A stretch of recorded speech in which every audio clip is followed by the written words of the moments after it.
Alright guys, TacticalRab again today. Hope you're doing well and enjoying your day so far. And as drama kicked off on the final day of the Major 5 tournament in Toronto, ACHES, one of the greatest villains of all time in Call of Duty history, has responded to Drazah, saying, look, Drazah, if you want to be the villain of the scene, you've got to stop being so soft when people start to call you out on the timeline. Very much intrigued to hear your thoughts in the comments below. Hit the like button if you enjoy. Subscribe if you're new as always, I'd greatly appreciate it. Look at this absolute bomb here from JoeDeceives on the golf course. I believe they went to play golf on the Monday after the tournament's concluded. So, I mean, yeah, the thumbs up. he drops the face up actually as well. Tom was creasing about that one, but yeah, I mean, I'll go full screen for this beautiful. Okay, you know, obviously there's some things you can work on in this ring. I don't play golf, so I can't critique any of it. But I know people always comment like every time there's anyone does a golf shot, there's all the experts in the players telling you how to improve. But Ben knows, you know, he's got a few things to work on. But still, it was a nice shot. I mean, it sounds absolutely beautiful.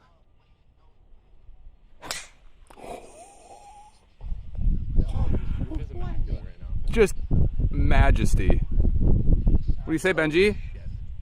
What do you say?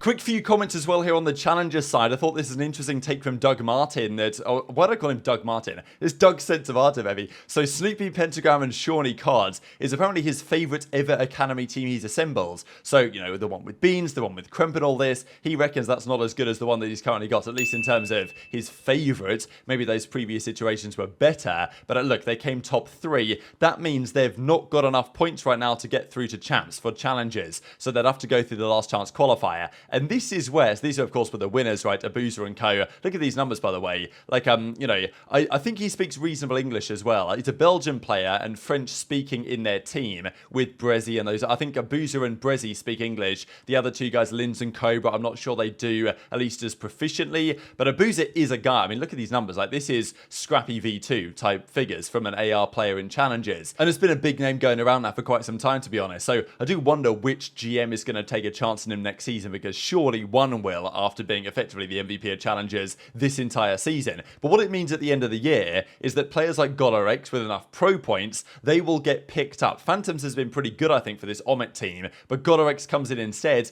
because he's got more pro points and therefore that team qualifies for champs. This happens every year, and the system effectively makes you do this, to be honest, right? The system is designed so that you can still make changes after the final event of the season. So whatever, if your team isn't qualified for champs, you're incentivized to make a change. Even if your team might get worse, at least you get to challengers champs, you have a chance, you're guaranteed to get there, and you can guarantee some prize money as a result. So it's honestly, they've got to think about this, maybe having a roster lock for challengers before the final event, because otherwise this will continue to happen. But it also could happen to Boston. There's also other changes going on as well. But if, let's say, Nero was to come back into the starting team for Boston and Cremp was to drop down again, then they would get Cremp's pro points back, which would boost them up. So, you know, these are all the politics that happen going into the Challengers World Championship, with every team trying to secure themselves enough points to get through automatically, even if it's at the actual expense of their team, which is definitely, I mean, this has happened for years. I'm surprised they haven't tried to make some changes to tweak this in some way or another. Also, to note here, the voting for the CDL All-Stars and the Team of the Year is now open if you guys want to get involved in this one. So I guess I don't think they're going to do like an all-star game like they sometimes used to. Actually, okay, maybe they are, I don't know. Probably they're going to do like last year, where they just bring the guys out on stage and say congrats, you're an all-star for the season.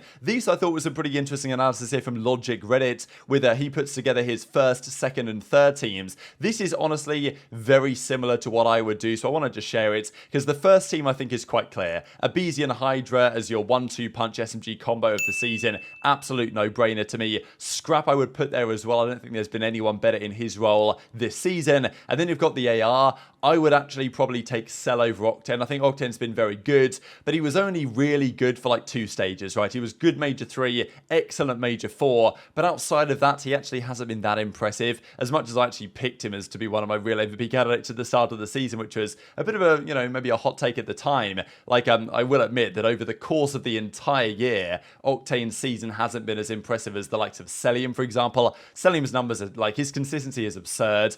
I would put Cell in my first team personally, and I'd put Octane in his place in the second team with Pred, Simp and Dashy, I think it's justified as well. You can swap a couple around here, but I think this is pretty much correct. I would say, though, on the third team, I like this Shotzzy, Envoy, and Skies as well. It's good to see him getting some credits. I would put Drazah, though, probably instead of Sib. I think that Drazah has, again, been pretty up and down, but I think he's definitely been enough to be in the top 12 player conversation. And if I had to choose someone else in that role, I feel like Sib has been, he had a good start to the year, but since then he's actually statistically not been particularly impressive. So I think I'd put Drazah instead here and then maybe swap Octane and Cellium around. Apart from that, I think this is pretty much on the money as to what it should or could be, but the votes will decide. All of that probably means that OpTic are going to have more representation than maybe they would otherwise get if the CDL were deciding, for example. Hydra is going to be at the top of that list, though, for sure. I mean, these numbers are just absurd, though. A 1.3, we talked about it the other day, but it's still just ridiculous to think about. A 1.74 in search, you don't see this very often, right? And yes, can he maintain it going into champs? It's unlikely. It was funny, though, because the first few matches he played at the tourney, I was like, there's no way he'd keep playing like this. And he did against everyone he played, and those questions asked. Like, he just doesn't have bad series. When's the last time Hydra had a bad series? Like, I simply do not even remember. So we talked about Drazah, and now we've got to dive into it in more detail. So this was the drama we talked about last night, right? I've got to lose track of time here when I put that video out. But, yeah, as Keek says, right, his girlfriends, let's tweet this chant out because it's so loud, etc., etc. And Drazah replies, not exactly clear if he's trying to defend himself or his girl on this one, but, you know, Parasite's ratioing both of them. Drazah's coming out and saying, oh, you shouldn't have tweeted this because, you know, you wouldn't have done it if it was Cellium or all this type of stuff. And then he continues on like the following, and, well, Parasite says, look, it's just a crowd reaction, it's not that deep. And Drazah's like, yeah, for sure, like, you know, you're just D-riding, basically, is what they then go on to say. So this is what ACHES' response is. ACHES, of course, legendary Call of Duty villain, the real OG in that role in the scene. On the, I mean, back in the day, the Quantic Leverage team, even with Scump and Bobby and TP and all that stuff they used to have way back in the day. But ever since it was the Complexity days coming in, the Complexity versus OpTic rivalry started to heat up. The Nadeshot versus ACHES pushing drama from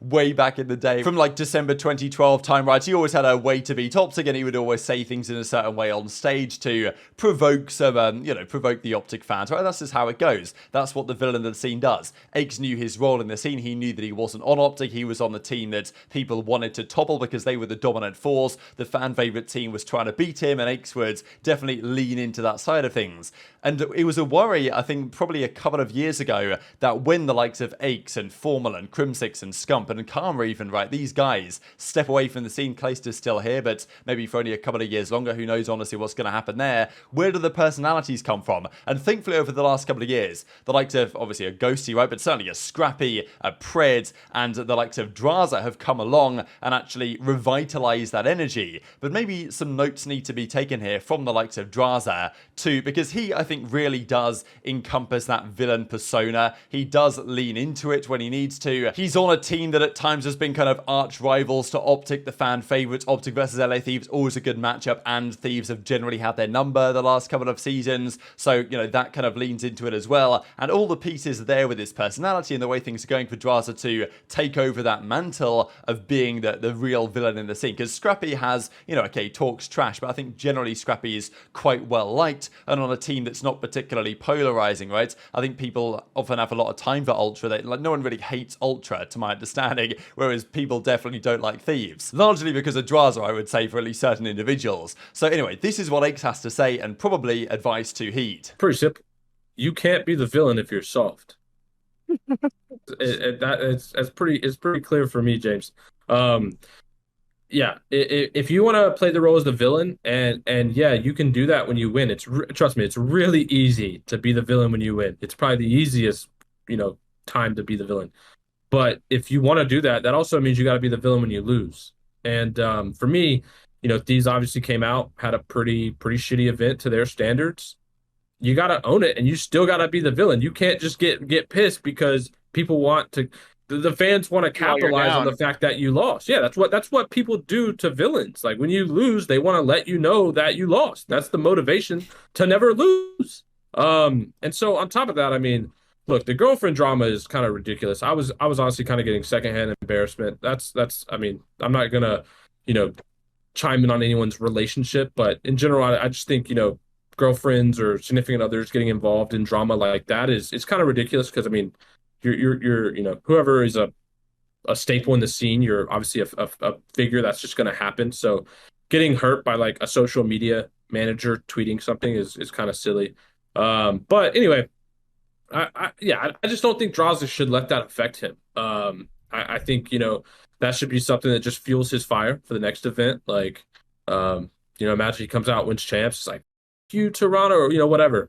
So I think, getting upset or offended or whatever it would, or saying like, somebody's a dick rider because they said that. I mean, you just kind of got to grow up and not be soft about it. Like, that's you made your bed, lay in it. Like, it's just capturing content. The fact that we were accused of chasing clout. First of all, we have far more followers than you, and said, player. We are more accoladed than said players. We don't need clout. That whole spiel that we were getting was just complete bullshit, and I really just. It's so soft, bro. But the comparison to make is the WWE. Yeah. Could you imagine like Kane when he was a villain in the WWE, like getting upset by the crowd giving him a villain reaction? Yeah. Could you imagine that? Like, bro, it's the same shit. Like, you're literally playing a villain. Like, if you're flicking off the crowd and talking shit in interviews and talking shit to other players, and that's part of your personality now. It's part of your your image as a player. It's part of your team's brand. I think you just gotta own it. You gotta walk the walk, bro. Yeah, you gotta own it, and you're gonna come to events and you're gonna lose some, and the crowd's gonna love to give it back to you. Like, bro, do you know how many times like I would talk shit to OpTic, beat them, and then when I lose to them, like how much shit I would get? It's literally the same thing, bro. It's like you can't just be soft on the loss, bro. So what do you guys think about this, right? Is Drazah just being soft in the way that he responded to this? I think in part he might have a point deep down in there somewhere, but realistically, you wouldn't expect the guy leading into this kind of persona to go down this route. ACHES certainly wouldn't have done it, and he gives him what's actually pretty good advice to Drazah, all things considered, in terms of, the way you want to go about this. When you win, it's pretty easy. When you're not winning so much, then you better not be soft, because if you look like you're just going to crumble over when you lose, which is going to happen more often than you win, to be honest, with how competitive the league is nowadays, is not going to look so good. So probably ACHES telling Drazah a little bit how it's done. I will say this is like prime Drazah, right? And I want to see more of stuff like this. See y'all at champs. This is like all he should have tweeted in the first place. 5,000 likes on this one, and I'm definitely looking forward to the World Championship coming around to see what happens as a result of this, and which social media manager already has something prepared in the drafts for if this backfires. Now, we'll mention quickly before we close out here the viewership numbers for the Stage 5 Major. The most viewed game was, as we mentioned, Thieves versus OpTic, expectedly so. The two OpTic games were the most viewed, but the finals was also up there. 190,000 peak between FaZe and New York was a great finals, and New York as well, with that losers run they made, with Toronto as well, the home team. So kind of impressed in a way how similar these numbers are, in some sense at least. OpTic, you're always expecting to like kick up to a different gear, and of course if they'd have made Saturday, Sunday, the viewership would have been better, because over the last couple of events, I suppose you look at it and you think, well, you know what, the viewership isn't as crazy now as it was a couple of months ago, but that tends to be the case. The last couple of majors of the season fall off a little bit, and then champs really picks it up again, as it is this season in the middle of June. The average viewers, though, were OpTic, of course, as expected. Subliners, with that crazy losers run, they had a lot of airtime and a lot of average viewers as well. Guerrillas and Florida were next behind. Florida helped by playing OpTic, and I guess Guerrillas, I think, were they not like the watch part or the waiting party for the OpTic game? I think they might have been playing just before the OpTic versus Thieves series, so maybe that's what happened there, but I don't know. Tweet your thoughts in the comments below. These are just the numbers over the last few events here. So Stage 3 really popped off here, right? FaZe OpTic was the peak game, 335k, and we had 276 at Major 4. This event, by the numbers, was somewhat less watched. I think a lot of the storylines weren't as spectacular as they could have been, but it still was a great event, and the finals was fantastic, and I think this trends is something that you generally see over the course of a season anyway, and then champs is probably going to blow these numbers out of the water with Twitch and with rumors of Nick Merckx and all this stuff getting paid to promote the game as well. So very much intrigued to your thoughts in the comments below. Hit the like button if you enjoyed, subscribe if you're new, take care, and I'll see you next time.